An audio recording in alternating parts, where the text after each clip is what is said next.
Hey everybody, here we are, episode 7, and as I promised, I'm going to talk a little bit about my dad today. My dad, of course, contributed majorly in my waking up, and his story is also very interesting. So, my dad was born in Jehovah's Witness. He had a big family. He became a servant and then an elder. Very young, was one of the youngest elders. We always were regular at meetings, in the heart of the congregation, so to speak, and all that. And we would study the Watchtower together, but they were really not super strict with me. But I think part of that also is that I saw a huge difference between the quote-unquote truth in the USA compared to in Europe. I feel like in Europe, in a lot of ways, it was less culty, if that makes any sense. I mean, if you've been overseas and have been in other congregations, it almost feels like maybe throughout translations or because it's kind of further away from the hub, things are just different. Like, for example, one of those things were the elders in the one congregation we were in, they all had full-grown beards. I grew up with them having beards. I never even noticed that that was a problem. In Europe, people are a little bit different with the chaperone thing and going in service one-on-one. I felt like in America, it was very, very extreme with the chaperones. You can't be alone with someone of the opposite sex at any point in time. It was not like that in Europe. It was so different. I don't know how this got lost, this culture, because we didn't really do that with the chaperone thing. For example, if me as a woman asked an elder, hey, do you want to go preaching with me? Most of the preaching is done not in car groups, so you are outside. So maybe that contributes to it being a little bit different, but it is not abnormal to be in service with someone of the opposite sex by yourself. And maybe that's probably not always a good thing, because it does open the door to abuse. One sister returned from service. She was young. I think she was underage. And she'd gone in service with an elder by herself. Again, this is not abnormal in Europe at all. And she came back really, really upset. This is in the 70s or something. This is before the Me Too movement. This is before anybody really cared or did anything about it. But she was wearing a skirt. Again, skirts opening up the path so much more so than wearing pants to abuse. And she was sitting next to the elder, and they had driven to the territory with the car, and then in the territory you walk.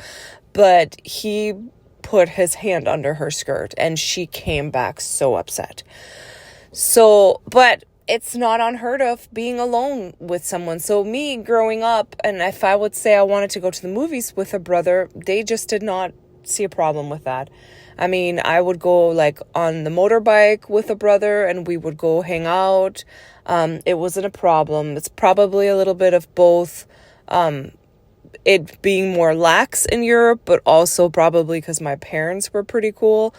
They just, if I wanted to have people over, and really, I was allowed to have worldly friends, because if we were in a congregation that didn't have young ones, they felt like it was not healthy for a kid not to have friends, so they let me be with worldly people. And I was just always taking the whole Jehovah's Witness thing very seriously, so I would make it known that I'm a Jehovah's Witness. I would preach to them. I mean, some of my worldly friends would go to meetings with me. I had one friend in high school. She was so sweet. She's like, okay, we can have a Bible study, and so she would go to meetings with me. She would have a Bible study. She didn't ever take to it, thankfully. She just kind of did it to be nice to me, But anyway, so in that regard, my parents were pretty lax. And even in Europe, I feel like things within the congregation are less culty. With dress and grooming aren't as strict. Yes, we've had our instances, but when I moved to the States, I definitely noticed a shift. And it was just, the only way I can describe it is as more culty over here. More of this groupthink. I think people were a little bit more outspoken maybe in Europe too. They would do things like go see rated R movies all the time, especially because the rating system for movies is different. So it was just a different culture in general. And then you do kind of think like it's kind of weird that it's supposed to be a worldwide organization. How is it so different in different countries and different continents? But it is. And so that makes you kind of think like, actually I had one brother say to me, like, we were talking about how something is very different. And I'm like, well, but that's like really not how it's supposed to be done or something. And he said, the truth is not the same in Mexico. And I was like, what? And he was from Mexico. And I was like, no, it's supposed to be like the same everywhere. And he's like, no, the truth is not the same in Mexico. And then if you read Ray Francis' book, Crisis of Conscience, you really see how that is so true. How, especially in Mexico, you know, they couldn't go to meeting and say prayer for a while. They had to rent facilities. They had to it was just completely different. And he was right. You know, he had a point. And I didn't learn that till way later. Yeah, it was like a completely different structure for the religion at that time in Mexico. So anyways, back to my dad. In Europe, there's a lot of things about apostasy, what we would consider apostasy, but really it's just kind of like documentaries, even back in the 80s, especially about Jehovah's Witnesses. So it was on TV constantly. I think part of that is that Europe really isn't as religious as the States is overall. I think they're just more open, or they talk about things, and I feel like under the umbrella of religious freedom, we accept freedom of cults. And I do think there's a huge difference between freedom of religion and freedom of cults, because cults harm people. And there was one news article that my dad thought was going to be positive about the witnesses. He thought it was going to be like this piece that was going to be really like encouraging or whatnot, and what we do and what our beliefs are. And instead he started watching it, and it was very quote unquote negative, but you know, he was just sitting there in shock thinking, but they're right. You know, he's like bristling like this is apostasy, but they're really not wrong in what they claim. All those things were not wrong. And that was the first crack in his foundation. He started really simmering about this and thinking that's weird. And another part of that is he's an educated man. I think a huge reason why this religion does not want you to go to college is because in college you get an education. And when you get an education, you start learning, you start thinking, you start being able to use critical thinking, and they don't want that. So they don't want you to go to college. Like in Europe, they do apprenticeships, but eventually through his job, they sent him back to university and he got a degree.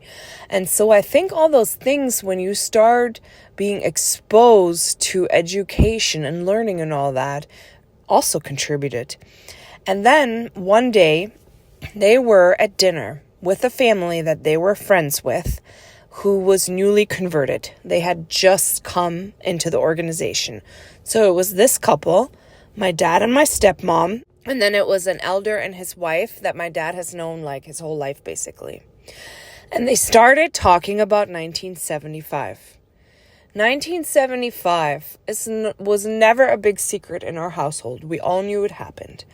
If you're not aware with 1975, just do a quick Google research, 1975 J-dubs. Because what happened was in the early 70s, late 60s, the Jehovah's Witnesses predicted that Armageddon will come in 1975. I don't even know why, but they did. They predicted this 1975, and it drastically altered people's lives.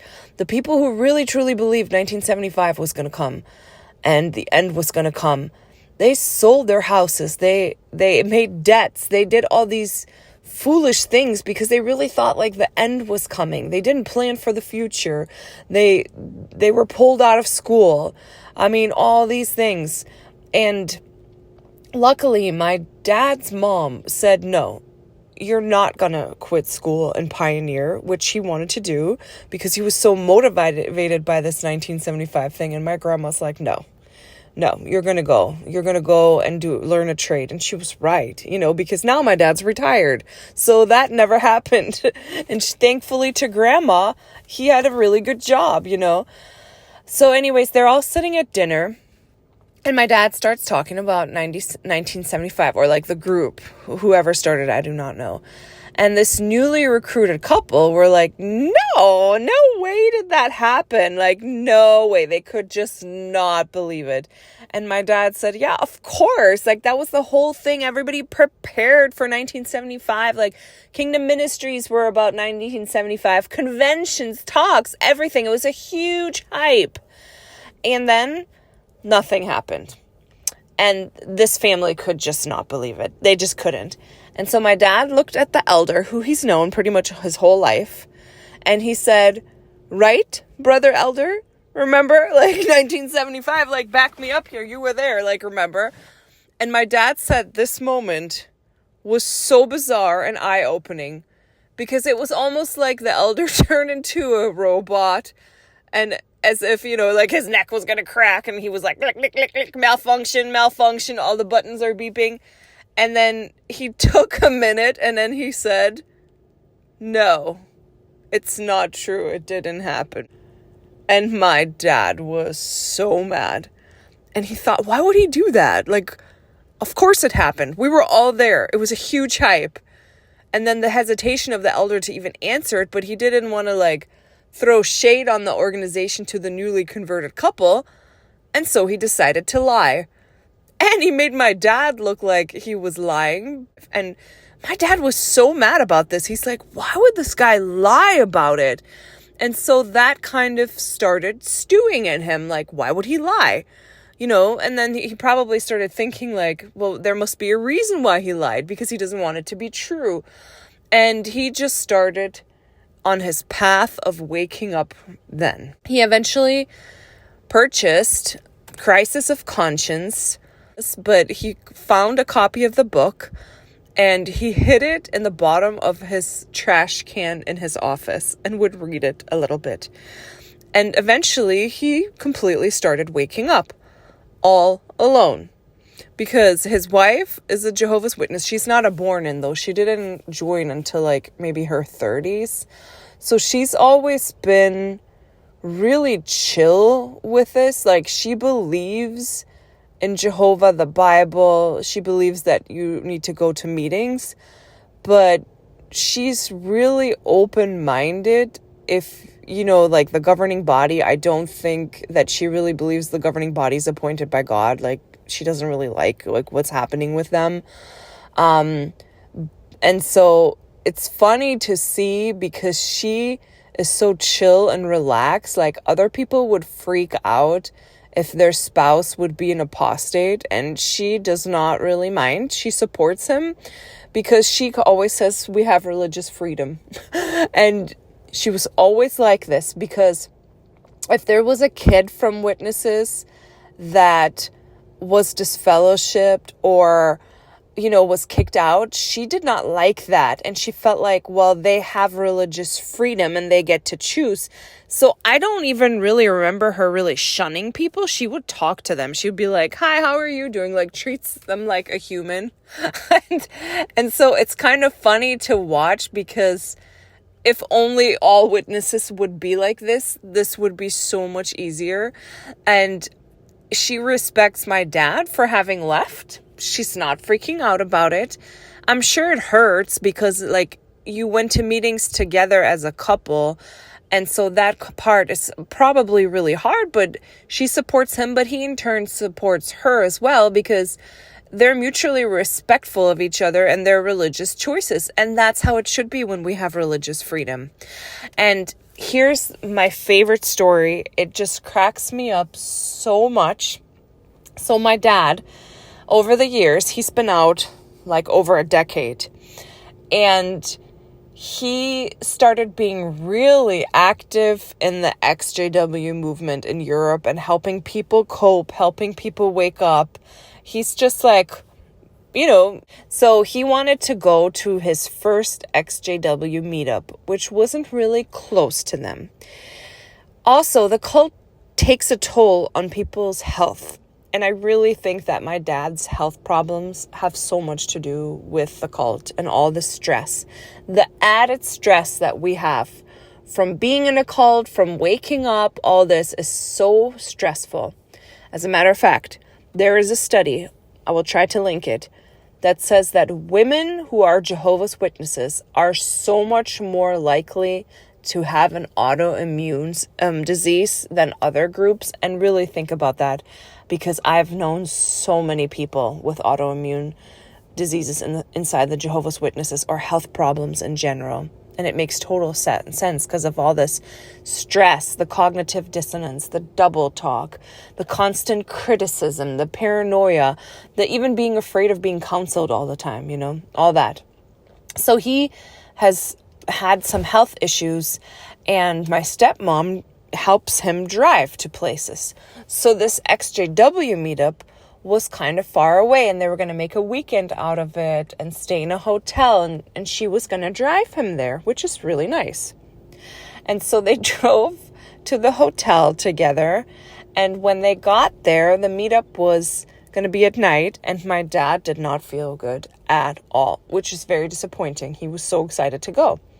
And he said to his wife, who is a baptized Jehovah's Witness, totally in, "Can you please go to this meetup for me? Because I don't want to miss it." And she said, "Okay." Thank you. This is so funny to me, because anybody else would, you couldn't even tell them that you're going to an XJW meetup. They would be freaking out. And she's like, "Okay." And so he sends his delegate, who is a Jehovah's Witness, to the ex-Jehovah's Witness meetup. And she hears everyone's stories.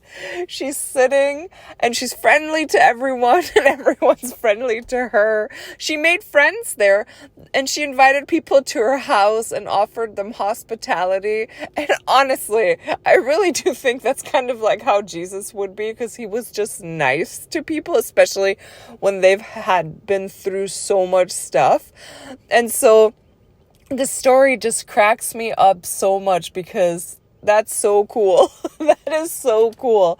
And so she made friends, and she invited people, and she respects them and their stories. I think with her, it's just that she always thinks all those things happened. They're true. They're valid.